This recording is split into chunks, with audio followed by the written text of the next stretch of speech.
நெறைய பேர் இது ஒரு பிரச்சனையாவே சொல்றாங்க. என்னன்னா, நான் மன வாங்கி போட்டுட்டேன். எனக்கு இடம் இருக்கு. ஆனா, அந்த இடத்துல என்னால சொந்த வீடு கட்ட முடியல.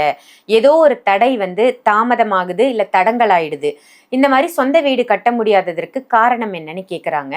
இதற்கு செய்வினையோ, இல்ல வேற ஏதாவது பிரச்சனை காரணமா இருக்குமா? மக்களுக்கு முக்கியமான ஒரு விஷயம். நெறைய இருக்கு. அதுல முக்கியமானது 3 சொல்றேன். முதல்ல ஒரு நபர் ஒரு இடத்த வாங்கி போட்டாங்க. போட்டு 4 வருஷமோ, 10 வருஷமோ ஆகுது. கட்டலான்னு பணமும் வருது. ஆனா கட்ட முடியல. கட்ட முடியல. எதுனா ஒரு தடை வந்தது. அதுக்கு என்ன காரணம்? அப்படின்னா, எல்லாமே நீங்க கரெக்ட்டா பார்த்து எல்லாமே கரெக்ட்டா இருந்தா, இது எல்லாமே கரெக்ட்டா இருந்தா நீங்க என்கிட்ட வரணுன்ற அவசியமே இல்ல. வீடே கட்டி முடிச்சிருவீங்க. இது 3ல எது உங்களால எல்லா முயற்சி பண்ணி எடுக்கலன்னா, இந்த 4 பிரச்சனையிலும் ஒரு பிரச்சனை அந்த மாதிரி இருக்குன்னா, ரூ. 1,00,00,000 போட்டு வீடு கட்டுறீங்கன்னா, ஒரு ரூ. 20,000 கொடுத்து பரிகாரம் பண்ண மாட்டீங்களா? கண்டிப்பா பண்ணலாம். பண்ணி தானே ஆகணும். நீ ஆயுசுக்கு 50 வருஷம் நீ வாழ போற வீடு, ஒரு 20,000 30,000 கொடுத்து பரிகாரம் பண்ணுறதுல என்ன 5,000 10,000 செலவு பண்ணுறதுல என்ன கெட்டுற போற? தெரிஞ்சுக்குங்க. தெரிஞ்சுக்கிட்டு இறங்குங்க. கடன்காரன் ஆக மாட்டீங்க.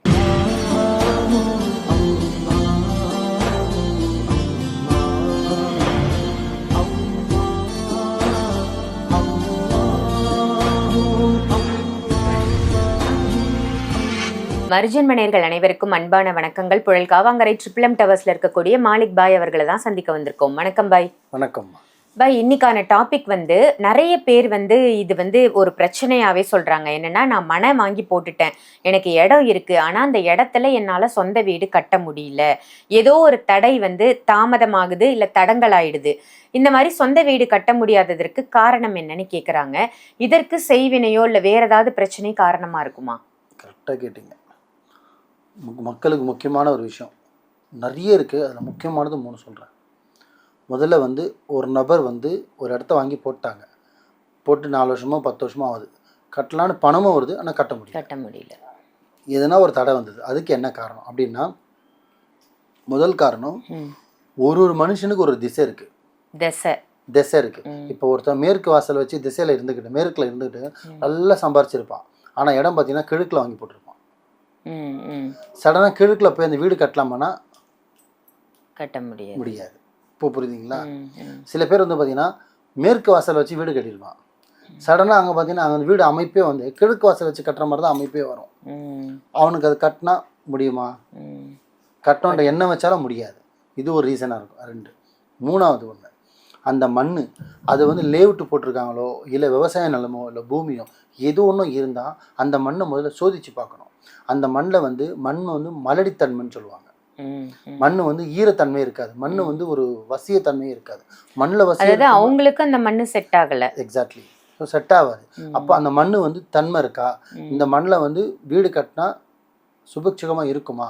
வீடு கட்ட முடியுமா? வாஸ்து பிரகாரம் சரி வருமா? இந்த மண்ணில் இல்லை செய்வன மாதிரி பண்ணி ஒரு 20 வருஷம். ஏன்னா இப்போ எக்ஸாம்பிள் பக்கத்தில் ஒருத்தருக்கு செய்வன் இறக்குறாங்கன்னு வச்சுக்கலாம். அந்த பொருள் இடத்துல பார்த்தீங்கன்னா காலியாக இருக்கிற இடத்துல போஸ்ட்டு போயிடுவாங்க. இப்போ நானே கொடுக்குறேன், சுற்றி போடுங்கன்றேன், எங்கே போத்தீங்கன்னு கேட்குறாங்க. ஆனால் அது அவங்களுக்கும் அந்த வைக்கிறதுக்கும் சம்மந்தம் இல்லை. சம்மந்தமே இல்லை. ஏதோ ஒரு எக்ஸாம்பிள் நான் 3வது தெருவில் ஒருத்தருக்கு கழிப்பு இருக்கிறேன். என்கிட்ட கேட்குறாங்க, அப்போ இது எங்கே போய் போடணுன்னு. ஒன்று வீட்டு வாசலில் புதைங்கன்னு. அவங்க என்ன சொல்லுவாங்க, என் வீட்டு வாசலில் மண்ணே இல்லையே போயின்னுவாங்க. பக்கத்தில் புதைமான காலியாக இருக்கிற இடத்துல போச்சிருவாங்க. உன் பிரச்சனை போயிடுச்சு, அவங்க பிரச்சனை ஸ்டார்ட். அந்த இடத்துல பார்த்தீங்கன்னா செய்வனை பண்ண பொருள் ஒன்று பொம்மையோ அடிச்சு கலசமோ ஏதோ ஒன்று இருக்குன்னா அப்போ அங்கே வீடு கட்ட முடியுமா? முடியாது. நீ பாட்டுக்கு அதுக்கான முயற்சி மட்டும் எடுத்துகிட்டு இருக்க. இதுதான் நீங்கள் பார்க்கக்கூடிய முக்கியமான ஒரு விஷயம். மண்ணு தன்மை பார்க்கணும், செய்வனை வச்சுருக்க இடமா பார்க்கணும், உனக்கு மேல் கிழக்கு மேற்கு பார்க்கணும். இது எல்லாமே நீங்கள் கரெக்டாக பார்த்துட்டு எல்லாமே கரெக்டாக இருந்தால், இது எல்லாமே கரெக்டாக இருந்தால் நீங்கள் என்கிட்ட வரணுன்ற அவசியமே இல்லை. வீடே கட்டி முடிச்சிடுவீங்க. இது 3ல் எது உங்களால் எல்லா முயற்சி பண்ணி எடுக்கலன்னா, இந்த 4 பிரச்சனையிலையும் ஒரு பிரச்சனை அந்த மண்ணில் இருக்குன்னு அர்த்தம். ஒன்று வீடு கட்டுறதுக்கான அமைப்பு இல்லைன்னு அர்த்தம், இல்லை அந்த மண் சரியில்லைன்னு அர்த்தம், இல்லைன்னா கிழக்கு மேற்கு பிரச்சனை இருக்குன்னு அர்த்தம், இல்லை அந்த மண்ணில் ஏதோ செய்வனை வச்சுருக்காங்கன்னு அர்த்தம். இந்த 4ல் ஒரு பிரச்சனை தான் இருக்கும். இந்த 4ல் எந்த பிரச்சனை நீங்கள் பார்த்து அனலைஸ் பண்ணி அதை கிளியர் பண்ணிங்கன்னா 100% அது வீடு கட்ட முடியும். ஏன்னா எல்லாத்துக்கும் ஆரம்பம்னு தான் முடிவுன்னு இருக்குது. அந்த முடிவு எங்கே இருக்குன்னு மட்டும் பார்த்துட்டு அதை அடித்து உடச்சிட்டோன்னா 100% வீடு கட்டலாம். எல்லாருமே சொந்த வீட்டில் சந்தோஷமாக வாழலாம். ரூ. 1,00,00,000 போட்டு வீடு கட்டுறீங்கன்னா ஒரு 20,000 கொடுத்த பரிகாரம் பண்ண மாட்டீங்களா? கண்டிப்பாக பண்ணலாம். பண்ணி தானே ஆகணும். நீ ஆயுசுக்கு 50 வருஷம் நீ வாழ போகிற வீடு, ஒரு 20,000 30,000 கொடுத்து பரிகாரம் பண்ணுறதுல என்ன 5,000 10,000 செலவு பண்ணுறதுல என்ன கெட்டுற போகிறேன்? தெரிஞ்சுக்குங்க. தெரிஞ்சுக்கிட்டு இறங்குங்க. கடன்காரன் ஆக மாட்டீங்க. ஸோ நான் சொன்ன மாதிரி இது மட்டும் ஃபாலோ பண்ணுங்கள், கண்டிப்பாக வீடு கட்டலாம். நல்லதே நினைங்க, நல்லதே செய்யுங்க, நல்லதே நடக்கும். ரொம்ப சிறப்பு குருஜி, ரொம்ப ரொம்ப அற்புதமாக சொன்னீங்க. ஏன்னா எல்லாருக்கும் இருக்கக்கூடிய ஒரு தடங்கள் அப்படின்னு இதை சொல்லலாம். அதை எளிமையாக தீர்க்கறதுக்கு என்ன வழின்னு சொல்லியிருக்கீங்க. நன்றி குருஜி. நன்றிம்மா.